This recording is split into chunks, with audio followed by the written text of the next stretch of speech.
Welcome to Disturbingly Cheap Reviews. This week we go right round, baby, right round, when we go full circle. This horror movie brings a serial killer with crazy eyes back home to hunt just after students are sent to his place to research what may have drove him insane. It sounds a little bit like Halloween Resurrection. That's promising, isn't it? It's a simple setup. The killer escapes, the FBI is brought in, but meets resistance from the U.S. Marshal that caught the killer the first time. Dumb college students act dumb. It's a recipe for cliché. But here's the thing. I was liking this movie. The interactions between the profiling FBI agent and the U.S. Marshal who prefers to hit the streets were interesting, especially near the end as they started to work together. Also, one of the stupid students was entertaining on failure levels, although I'm only about 60% sure he was supposed to come off that way. And uniquely enough, the killer was able to act creepy without speaking a single word of English. Greek, yes. English, no. So why is this movie going to be getting a bad grade? Oh, and trust me, it's getting a bad grade. Well, the answer is as cliché as its story. If you've listened to my reviews in the past, you probably have a good idea what angered me. That's right, a bad ending. A horrible ending. An ending that doesn't even count in my eyes. Now, I'm not spoiling here, but let me get overly descriptive with a long analogy. This movie is like that overweight American football player on the offensive line. The guy whose only job is stand up and push. Ball gets hiked, he stands up, he pushes. Maybe he does that job well. Perhaps he does it better than others. One day, on the last chance drive for his team, the quarterback gets crushed by a blitz. The ball pops out to the ground. And it rolls, and it hits a clump of dirt, and it bounces.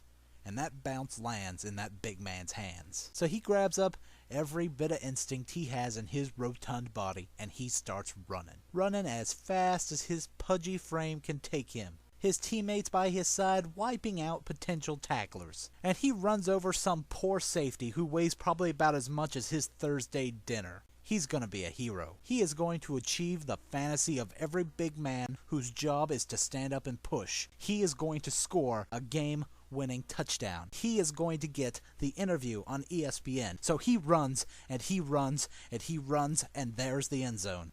20 yards to go. He's going to be a hero. 10 yards to go. He's going to get the ESPN interview. 5 yards to go. And he has a heart attack, falls at the 1, and the clock expires.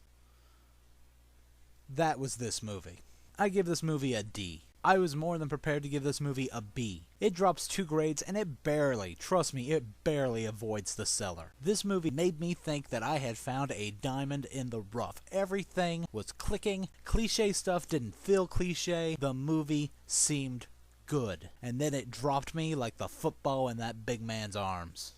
And don't worry about the big man, by the way. They revived him on the field, he lost some weight, and he did some commercials with Jared for Subway. So, yeah, find something else. Now, the spoilers. Before I start, allow me to share the part of the movie I did enjoy. There is a goofy cliché of a rich kid who is only in college because of daddy's money. He's a slacker, and throughout the entire movie, he's trying to have sex with just about anything that moves. And he fails.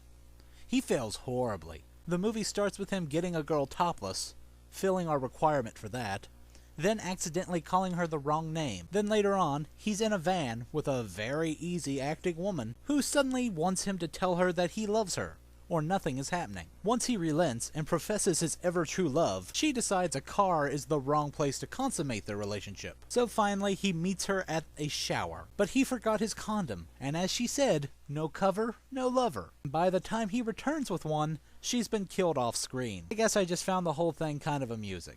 But enough of that. It's time for me to get to the most likely reason that you're listening to the spoilers. Why am I so grumpy? Well, after coming into the movie with a good mood, being pleasantly surprised by the decent parts in it, the movie spits in my face by not even having an ending. The U.S. Marshal and the FBI agent deduce where the killer is, along with information that he has a brother, long thought dead. Surprise, surprise, the good acting teacher's assistant is really a killer who impregnated a student for his crazy brother's crazy yet kind of interesting sacrifice ceremony that revolves around numbers. So we've killed off or knocked out the whole cast, but the main girl, who is strapped to a chair. And suddenly, FBI and Marshall arrive. So what happens? Is there going to be a shootout? Are the killers going to try and hide and ambush them? Will they hold the main girl hostage? What's going to happen? The killers run away. The brother states, "We can do it later." They just straight up abandon what they were doing and run. The U.S. Marshal gives chase,